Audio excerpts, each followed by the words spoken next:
नमस्कार, आप देख रहे हैं न्यूज 21 और मैं हूं आपके साथ शालवी सोगरवाल। और जोहार झारखंड की खास बुलेटिन में आपका बहुत बहुत स्वागत करती हूं। बीती रात सेक्टर 4 थाना क्षेत्र के सिटी सेंटर राधाकृष्ण मंदिर के पास फुटपाथ दुकानों में भीषण आग लग गई। आज आग इतनी तेज थी कि महिलाओं के आंसू रुकने का नाम ही नहीं ले रहे। सड़क किनारे दुकान चला रहा एक परिवार का भरण पोषण करने वाली महिलाएं कह रही हैं कि महज कुछ मिनटों में उनका पूरा सामान जलाकर खाक हो गया। इस आग की चपेट में लगभग 10 दुकानें आ गईं। जानकारी के अनुसार आग की शुरुआत शॉर्ट सर्किट से हुई थी और आग इतनी तेज फैल गई, फास्ट फूड की एक दुकान में रखे गैस सिलेंडर भी ब्लास्ट हुआ। हालांकि दमकल विभाग ने समय रहते आग पर काबू पा लिया। घटना के बाद बोकारो के श्री कांग्रेस विधायक श्वेता सिंह मौके पर पहुंची और पीड़ित महिलाओं को ढांढस बंधाया। उन्होंने जिला प्रशासन के साथ साथ व्यक्तिगत तौर पर भी मदद करने का भरोसा दिया है। बोकारो से जितेंद्र त्रिपाठी की स्पेशल रिपोर्ट देख रहे हैं आप। ये हमको नहीं होता, एक बगल में दुकान में लगा आग, तब चिल्लाने लगे आग लग गया आग लग गया। हम लोग छोड़ के चले गए अपना अपना जान बचा के। किस चीज का दुकान था? ये अंडा था, ठंडा अंडा था, जनरल और कुरकुरे बिस्कुट यही बेचते थे हम लोग। कैसे सहारा हुआ था? बस हम लोग का जीने का वही सहारा था। मेरे बच्चा का कैसे आदमी तरह कितना दुकानों में आग लगा हुआ तो गिरने के बाद हम लोग 10 गो बचाएंगे।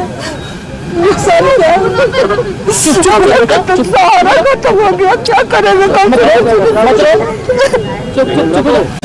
आग अचानक एकदम शॉर्ट सर्किट बगल से आया, पता नहीं चला। हम लोग जान बचा के हम लोग भागे। अब हम कुछ नहीं हम लोग कर पाए, एकदम हम लोग देखते रह गए। अचानक पूरा जल खत्म हो गया। क्या चीज का दुकान था? लेज कुरकुरे हर आइटम का सामान था। पूरा दुनिया जहान हर चीज खोजिएगा, हर चीज मिलता था। कितना नुकसान हुआ होगा? हाँ, लगभग 1.5 लाख हो गया होगा। रोजी रोटी का सहारा? हाँ, टूट गया पूरा एकदम। काउंटर दुनिया जान सब आग लगने की सूचना मिली थी। सेक्टर 4 जो यहाँ पे बाजार लगाते हैं लोग, छोटे छोटे दुकानदार हैं, सब अपने जीवन यापन उसी से इनका जीवन चलता था। शॉर्ट सर्किट हुआ है, शॉर्ट सर्किट की वजह से दुकान में आग लग गई और जीने का सहारा तो इनका खत्म हो गया है। लेकिन हम लोग सब साथ में हैं, लड़कियां भी परेशान हैं, लेकिन हम सब साथ में हैं। जितना भी हो सकेगा हम लोग सब मिलकर के सहयोग करेंगे और इन लोगों को हिम्मत देंगे कि दोबारा इनका दुकान है यहाँ पे खड़ा हो सके। तो अभी तो पहुंचे ही हम यहाँ पे, अभी जैसे जानकारी मिली हम आ गए। अभी इसके बाद हम लोग इसके लिए लगेंगे, जिला प्रशासन से भी बात करेंगे और मुझसे भी जहाँ तक होगा वो हम लोग भी करेंगे। और आग बुझाने का भी जो काम है जरूरी था वो सब कुछ हो रहा है। ये हमको नहीं होता है। टाटानगर रेलवे स्टेशन पर आरपीएफ के उड़न दस्ते ने 2 मानव तस्करों को सघन जांच के दौरान गिरफ्तार किया है। आरोप है कि ये तस्कर नाबालिग बच्चियों को काम करवाने के नाम पर तमिलनाडु के सलेम ले जा रहे थे। इस कार्रवाई में कुल 13 नाबालिगों को रेस्क्यू किया गया, जिनमें एक लड़का और 12 लड़कियां शामिल हैं। सभी नाबालिगों की उम्र लगभग 13 से 16 वर्ष की बीच बताई जा रही है। सभी नाबालिग पश्चिम सिंहभूम जिले के निवासी हैं और दोनों तस्कर भी उसी जिले के रहने वाले हैं। आरपीएफ अधिकारी राकेश मोहन ने बताया कि पूछताछ में तस्करों ने सटीक जवाब नहीं दिया। दोनों तस्करों के नाम सुनील और जंबीरा है। नाबालिगों को न्यायिक प्रक्रिया पूरी करने के बाद चाइल्ड लाइन को सौंपा गया। इस कार्रवाई ने मानव तस्करी रोकने में सुरक्षा बल की सतर्कता को उजागर किया है। जमशेदपुर से जितेंद्र त्रिपाठी की खास रिपोर्ट देख रहे हैं आप। आरपीएफ की फ्लाइंग टीम अपना गश्ती के दौरान ये नोटिस किया कि कुछ बच्चियां ग्रुप में एक जगह बैठे हुए हैं। तो जानकारी बस उनसे पूछने का जब प्रयास किया गया तो उसमें से जो एडल्ट थे वो वहाँ से हटने का कोशिश करने लगे, जिससे शक थोड़ा और गहरा गया और उनको रोका गया और पूछताछ किया गया। पूछताछ करने पर वो कोई सेटिस्फैक्ट्री और संतोषजनक जवाब नहीं दे रहे थे और बच्चियां करीब जो कि उनके साथ में 13 थे, एक उसमें लड़का था, उनसे उनके डेस्टिनेशन के वगैरह में जब पूछा गया तो उनको क्लियर कट मालूम नहीं था, जिनसे जाहिर हो रहा था कि उनको कोई जगह ले जाया जा रहा था और ना तो उनका उद्देश्य मालूम था, ना जाना है या कैसे जाना है, इनके बारे में जानकारी नहीं था। तो संदेह होने पर उनका विस्तृत तौर पर गहन पूछताछ किया गया और ये पता चला गया कि उनको यहाँ आरपीएफ जिले के तालझारी थाना क्षेत्र में पुलिस ने साइबर अपराध करते हुए 2 अपराधियों को रंगे हाथ गिरफ्तार कर लिया है। आरोपियों के पास से 3 मोबाइल फोन और 7 सिम कार्ड बरामद किए गए। पुलिस के अनुसार ये अपराधी लोगों के बैंक अकाउंट और एटीएम से संबंधित जानकारी लेकर ठगी करते थे। जामताड़ा अनुमंडल पुलिस पदाधिकारी अमित कुमार कश्यप के नेतृत्व में गुप्त सूचना के आधार पर छापेमारी टीम ने विशेष ऑपरेशन कर आरोपियों को पकड़ा। पूछताछ में आरोपियों ने साइबर अपराध करना स्वीकार किया है। पुलिस अब तक उनके अन्य सहयोगियों से जुड़े नेटवर्क की जांच कर रही है। इस कार्रवाई से क्षेत्र में साइबर ठगी पर लगाम लगाने की उम्मीद जताई जा रही है। फिलहाल दोनों अपराधियों को जेल भेजा गया है और पुलिस मामले की गहन जांच कर रही है। पुलिस की कोशिश है कि जल्द ही पूरे साइबर गैंग का खुलासा किया जा सके। दुमका से आशीष यादव की खास रिपोर्ट देख रहे हैं आप। ये दिनांक 18 नवंबर को एसपी महोदय, पुलिस अधीक्षक महोदय के द्वारा टेक्निकल सेल से ये सूचना मिली थी। कुछ जो युवक हैं वो आपका साइबर अपराध तालझारी थाना क्षेत्र में जमनी कोला जो ग्राम है वहाँ टीटीआरडी डंगाल के पास कुछ युवक साइबर का ठगी कर रहे हैं। इसी संबंध में वहाँ पर छापामारी दल का गठन किया गया और छापामारी दल का गठन करते हुए छापामारी घटनास्थल पर जाकर किया गया तो वहाँ पर 2 युवकों को रंगे हाथ साइबर अपराध करते हुए पकड़ा गया। 2-3 व्यक्ति भागने में सफल रहे। इस छापामारी दल में के द्वारा 3 मोबाइल बरामद किए गए हैं और 7 सिम कार्ड वहाँ पाया गया है। और इस छापामारी दल में थाना प्रभारी जरमुंडी, पुलिस निरीक्षक दयानंद शाह, थाना प्रभारी तालझारी अजीत यादव एवं अन्य लोग शामिल थे। बुंडू में जय हो सेवा संस्था द्वारा बुंडू नगर पंचायत और बुंडू प्रखंड की 14 प्रमुख जन समस्याओं के समाधान के लिए 2 दिवसीय धरना प्रदर्शन शुरू हुआ। इस आंदोलन को छोटा नागपुर चालक संघ, उपभोक्ता अधिकार मंच, बुंडू मजदूर संगठन और पंचपरगना फाइटर सहित कई अन्य संगठनों ने पूर्ण समर्थन दिया। संस्था के पदाधिकारियों ने बताया कि लंबे समय से लंबित समस्याओं में पीने का पानी की दिक्कत, सड़क मरम्मत, स्वास्थ्य सुविधाओं का अभाव, अनियमित बिजली आपूर्ति, सफाई व्यवस्था और अन्य मूलभूत सुविधाओं का समाधान शामिल है। धरना का उद्देश्य प्रशासन तक समस्याओं को प्रभावी रूप से पहुंचाना और शीघ्र समाधान सुनिश्चित करना है। पहले दिन बड़ी संख्या में लोग शामिल हुए और उन्होंने प्रशासन से तत्पर कार्रवाई की उम्मीद जताई। इस जनहितकारी आंदोलन को क्षेत्रवासियों के लिए महत्वपूर्ण कदम बताया जा रहा है। रांची से संतोष मेहता की खास रिपोर्ट देख रहे हैं आप। हम लोग 14 सूत्रीय मांग को लेकर धरना प्रदर्शन आज जय स्वास्थ्य संस्था के बैनर तले दे रहे हैं, जिसमें और भी संगठन का सहयोग प्राप्त है। लोगों का भी रुझान संगठन के प्रति, धरना प्रदर्शन के प्रति आ रहा है। जैसे पहला है कि 3 बजे तक बुंडू जो बाजार चौक में अस्पताल है वो 3 बजे के बाद बंद हो जाए, जिससे लोगों को काफी परेशानी होती है, क्योंकि सारी आबादी बुंडू की हम लोग बुंडू बाजार में ही है। इसके बाद क्या होता है कि आप जाइएगा 3 बजे के बाद तो NH में जाना पड़ेगा, उसके बाद आपको सेवा मिलेगा, जिसके बाद साधन हो जाएगा नहीं, उसको परेशानी होती है। उसके बाद है कि ट्रोमा सेंटर, बुंडू देखिए ट्रोमा सेंटर को आज 4-5 साल पहले चालू है, लेकिन ट्रोमा सेंटर के बाद नाम पर बस ट्रोमा सेंटर लिखा हुआ है। ट्रोमा सेंटर का जो सुविधा वो नहीं मिलता, वो भी हम लोगों को मिलना चाहिए। और नगर पंचायत बुंडू में आपको बता देना चाहता हूँ कि 10 लाख की आबादी के क्षेत्र में प्रथम स्थान लाता है, लेकिन आप नगर पंचायत बुंडू में घूमिएगा तो कूड़ा और कचरा का अंबार लगा हुआ है। तो हम लोग का यही मांग है कि नगर पंचायत फाइलों में साफ नहीं होना चाहिए, पूरा नगर क्षेत्र में सही महीने में साफ होना चाहिए। ग्रामीण इलाकों में धान की कटाई पूरी होने के बाद मनाया जाने वाला पारंपरिक पूर्व नवाखानी इस वर्ष भी उत्साह और भक्ति के साथ मनाया जा रहा है। इसे कई क्षेत्रों में नयाखानी, नया धान या नवाखाई के नाम से भी जाना जाता है। कृषि प्रधान समाज में नया धान पकने के बाद सबसे पहले इसे भगवान को अर्पित करने की परंपरा सदियों से चली आ रही है। परिवार के लोग नए चावल से बना पहला भोजन प्रसाद स्वरूप ग्रहण करते हैं, जिसे वर्षभर की मेहनत का पवित्र फल माना जाता है। गांव में इस अवसर पर विशेष सफाई, पूजा और सामूहिक भोजन की परंपरा भी निभाई जाती है। घर घर में नया भात, दही, चूड़ा, खीर और पुआ जैसे पारंपरिक व्यंजन भी बनते हैं। किसानों का कहना है कि यह पर्व उनके लिए सिर्फ खुशी का दिन नहीं बल्कि प्रकृति और अन्न देवता के प्रति कृतज्ञता व्यक्त करने का अवसर है। धार्मिक मान्यता है कि इस दिन मां लक्ष्मी और अन्नपूर्णा घर में विराजती हैं। नवाखानी आज भी ग्रामीण संस्कृति और किसान जीवन के सबसे महत्वपूर्ण पर्वों में से एक माना जाता है। दुमका से आशीष यादव की स्पेशल रिपोर्ट देख रहे हैं आप।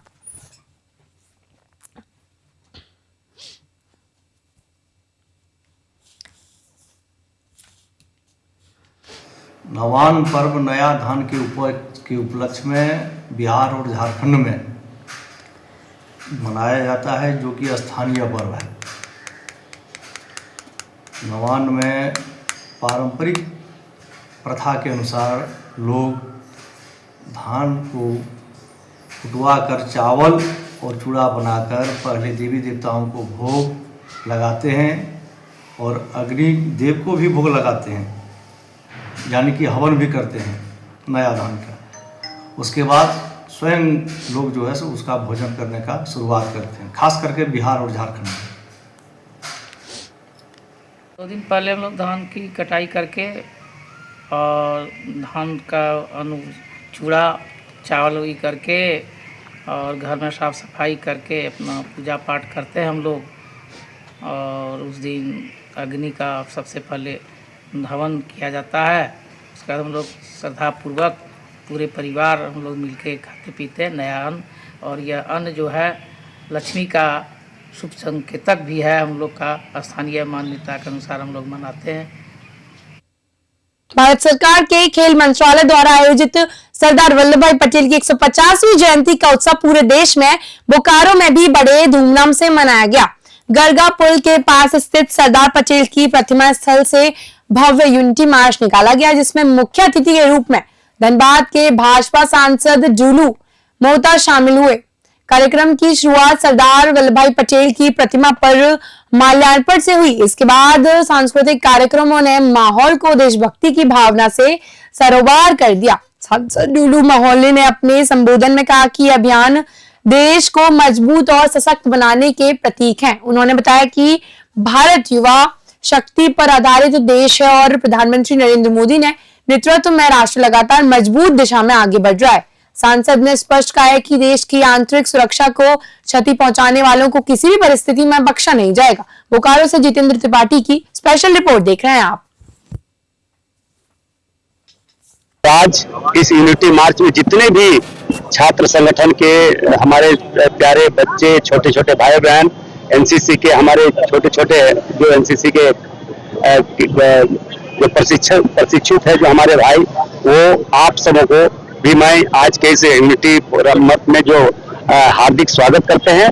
और इसके माध्यम से हम पूरे देश के युवा को जोड़ेंगे और देश को सशक्त और मजबूत बनाने का हम काम करेंगे।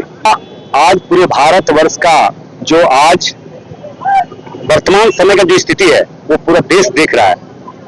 हमारे देश के यशस्वी प्रधानमंत्री नरेंद्र मोदी जी देश के प्रधानमंत्री बनने के बाद सबसे पहला काम भारत का सुरक्षा के प्रति विशेष ध्यान उनका है। और आज उसी का परिणाम है कि जैसे जो भी कोई काम घटना करता है हमारे देश में, उसको तुरंत उस पर कार्रवाई होता है, उस पर कड़ी से कड़ी सजा दी जाती है। ये भारत है, नया भारत है, हमारे देश के यशस्वी नरेंद्र मोदी जी का नेतृत्व का भारत है, युवाओं का भारत है। आज इस यूनिट महिला विश्वविद्यालय का तीसरा दीक्षांत समारोह बुधवार को टाटा ऑडिटोरियम में भव्य रूप से आयोजित हुआ। कार्यक्रम की मुख्य अतिथि झारखंड के राज्यपाल एवं कुलाधिपति संतोष कुमार बंगावर रहे। राज्यपाल के आगमन से समारोह का माहौल और भी गरिमामय हो गया। दीक्षांत समारोह में कुल 1068 छात्राओं को उपाधि प्रदान की गई। इनमें 713 छात्राओं को विभिन्न संकायों की डिग्री दी गई, जबकि 25 मेधावी छात्राओं को उत्कृष्ट प्रदर्शन के लिए स्वर्ण पदक प्रदान किया गया। उपाधि पाकर छात्राओं के चेहरे पर उपलब्धि और उत्साह की चमक साफ दिखाई दे रही है। राज्यपाल गंगावर ने सभी छात्राओं को उनके उज्जवल भविष्य के लिए शुभकामनाएं दी और कहा कि शिक्षा समाज परिवर्तन की सबसे महत्वपूर्ण शक्ति है। उन्होंने छात्राओं से देश एवं समाज के विकास में सक्रिय भूमिका निभाने की अपील भी की। जमशेदपुर से जितेंद्र त्रिपाठी की खास रिपोर्ट देख रहे हैं आप। हो रहा है। सर्वप्रथम मैं इस अवसर पर उपाधि प्राप्त करने वाली सभी छात्राओं को हार्दिक बधाई देता हूँ। ये सफलता आपके परिश्रम, अनुशासन और संकल्प का परिणाम है। साथ ही मैं आपके अभिभावकों, शिक्षकों और मार्गदर्शकों को भी बधाई देता हूँ, जिनके त्याग, प्रेरणा और सतत समर्थन से आपने उपलब्धि अर्जित की है। महिला शिक्षा किसी भी समाज की प्रगति का आधार है। मुझे प्रसन्नता है कि जमशेदपुर महिला विश्वविद्यालय ने अपनी स्थापना के बाद अत्यंत अल्प समय में कोल्हान क्षेत्र में एक सशक्त पहचान बनाई है। एक इंटरमीडिएट कॉलेज से विश्वविद्यालय बनने तक इसकी यात्रा महिला शिक्षा, सशक्तिकरण और सामाजिक अत्यंत खर्च हो रहा है। गांधी मैदान में सांसद खेल महोत्सव के तहत कबड्डी और खो खो प्रतियोगिता का भव्य आयोजन किया गया। जिला कबड्डी एसोसिएशन और जिला खो खो खेल एसोसिएशन द्वारा संयुक्त रूप से आयोजित इस प्रतियोगिता का शुभारंभ मुख्य अतिथि भाजपा नेता वीरेंद्र मंडल ने दीप प्रज्वलित कर किया। अपने संबोधन में उन्होंने कहा कि खेल युवा पीढ़ी में अनुशासन, टीम वर्क और आत्मविश्वास का मजबूत आधार तैयार करते हैं। उन्होंने यह भी बताया कि जामताड़ा भी खेल प्रतिभाएं यदि सही दिशा और अवसर पाए तो राज्य और राष्ट्रीय स्तर पर उल्लेखनीय प्रदर्शन कर सकती हैं। कार्यक्रम को सफल बनाने में जिला संयोजक हरिमोहन मिश्रा, वरिष्ठ विज्ञान शिक्षक डीडी भंडारी, जिला खो खो संघ के उपाध्यक्ष चंचल भंडारी और जिला कबड्डी एसोसिएशन के अरविंद का विशेष योगदान रहा। प्रतियोगिता में जामताड़ा के युवा खिलाड़ियों ने प्रभावी प्रदर्शन किया। जामताड़ा से शेख शमीम की खास रिपोर्ट देख रहे हैं आप। जय मां तारा। गांधी मैदान की पावन भूमि जामताड़ा की इस पवित्र धरती पर आज सांसद खेल महोत्सव के निमित्त आयोजित कबड्डी प्रतियोगिता, जिसके सहयोगी के रूप में हमारे जिला कबड्डी संघ के तत्वाधान में आयोजित है।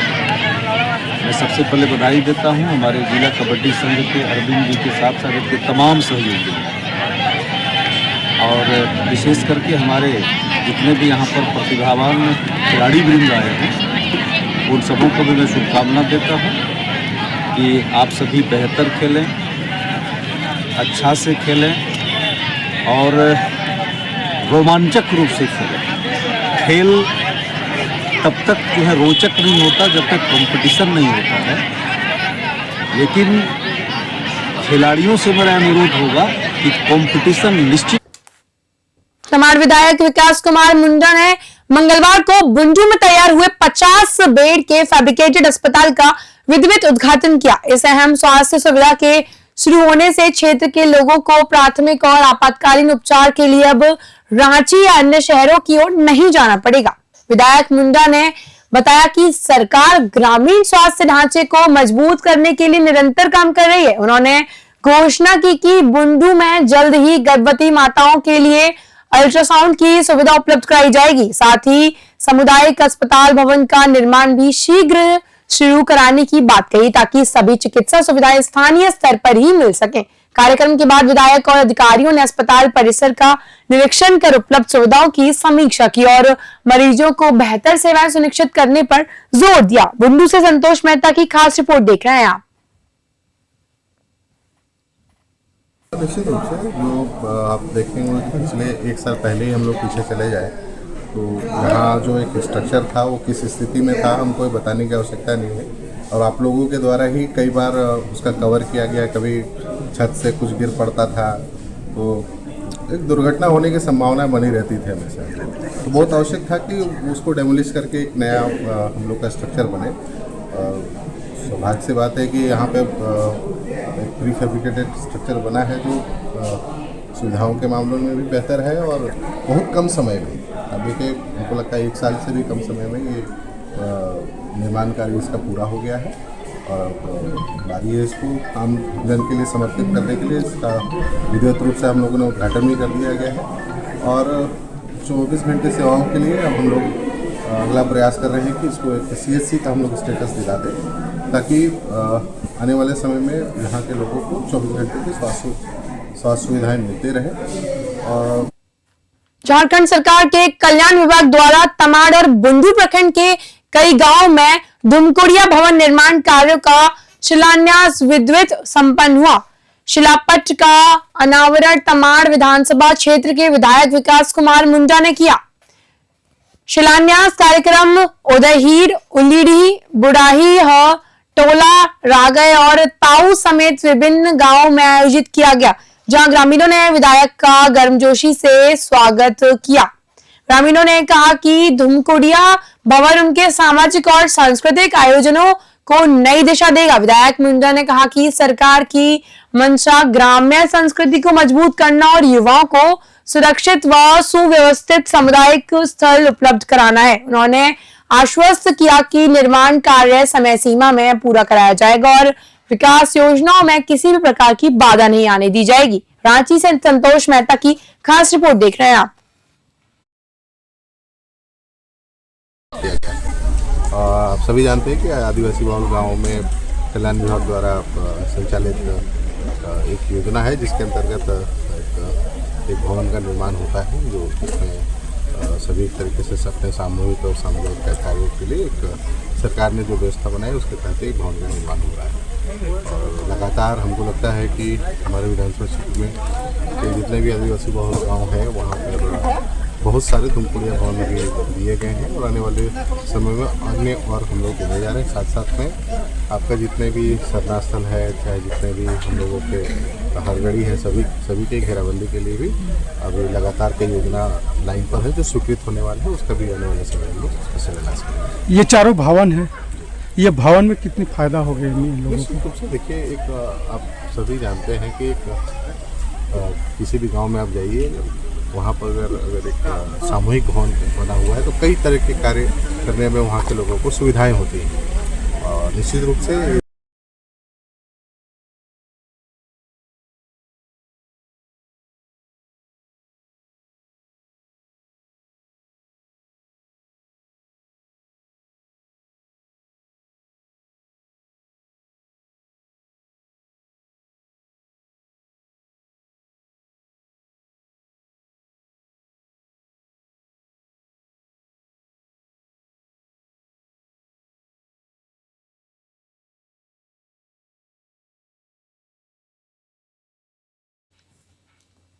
पुलिस ने साइबर अपराध के एक बड़े गिरोह का पर्दाफाश करते हुए 6 आरोपियों को गिरफ्तार किया है। पुलिस अधीक्षक राजकुमार मेहता की गुप्त सूचना पर बिहारी मरांडी के नेतृत्व में विशेष टीम ने नारायणपुर थाना क्षेत्र के दुलाडीही जंगल में छापेमारी कर आरोपियों को फर्जी दस्तावेजों और साइबर उपकरण के साथ पकड़ा। गिरफ्तार युवकों में सनफराज इब्राहिम, जनाब सदरुद्दीन बेलाल और सराफत अंसारी शामिल हैं। एसडीपीओ विकास आनंद लागुरी ने बताया कि बरामद मोबाइल, सिम कार्ड और एटीएम कार्ड से साफ है कि गिरोह बड़े पैमाने पर ऑनलाइन ठगी कर रहा था। ये लोग खुद की बैंक अधिकारी बताकर पीड़ितों से उनके कार्ड बंद होने की बात कहते थे और स्क्रीन शेयरिंग ऐप डाउनलोड करवाकर बैंक वितरण चोरी करते थे। पुलिस ने 13 मोबाइल, 18 सिम कार्ड, एक बाइक और जरूरी दस्तावेज जब्त किए। गिरोह बिहार, बंगाल, झारखंड और उड़ीसा में सक्रिय था। आरोपियों को न्यायिक हिरासत में भेज दिया गया। पुलिस ने पूरे नेटवर्क की जांच जारी रखी। जामताड़ा से शेख शमीम की खास रिपोर्ट देख रहे हैं आप। निर्देशानुसार जामताड़ा साइबर पुलिस ने आज अर्घ्य सुबह नारायणपुर और कमाटार के विभिन्न क्षेत्रों से विभिन्न जंगल झाड़ के एरिया से 6 साइबर अपराधियों की गिरफ्तारी इन्होंने की है। और ये 6 साइबर अपराधी जो है नारायणपुर और करमाटांड थाना क्षेत्र के हैं। इनकी गिरफ्तारी जो है थाना प्रभारी चंद्रमणि भारती और इंस्पेक्टर साहब बिहारी मरांडी के द्वारा की गई है। इनके पास से 13 मोबाइल, सिम कार्ड, फर्जी 18 एटीएम कार्ड एक, आधार कार्ड एक और एक मोटरसाइकिल की बरामदगी हुई है। और इनका जो अपराध शैली है, क्रेडिट कार्ड और डेबिट कार्ड बंद होने के नाम पे स्क्रीन शेयरिंग ऐप डाउनलोड कराकर भोले भाले लोगों को ये ठगते थे। और इनका जो कार्य क्षेत्र है वो बिहार है, पश्चिम बंगाल है, झारखंड है और उड़ीसा है। गिरफ्तार जोहार झारखंड की खास बुलेटिन में बस इतना ही। ऐसे बने रहिए News 21 के साथ। नमस्कार।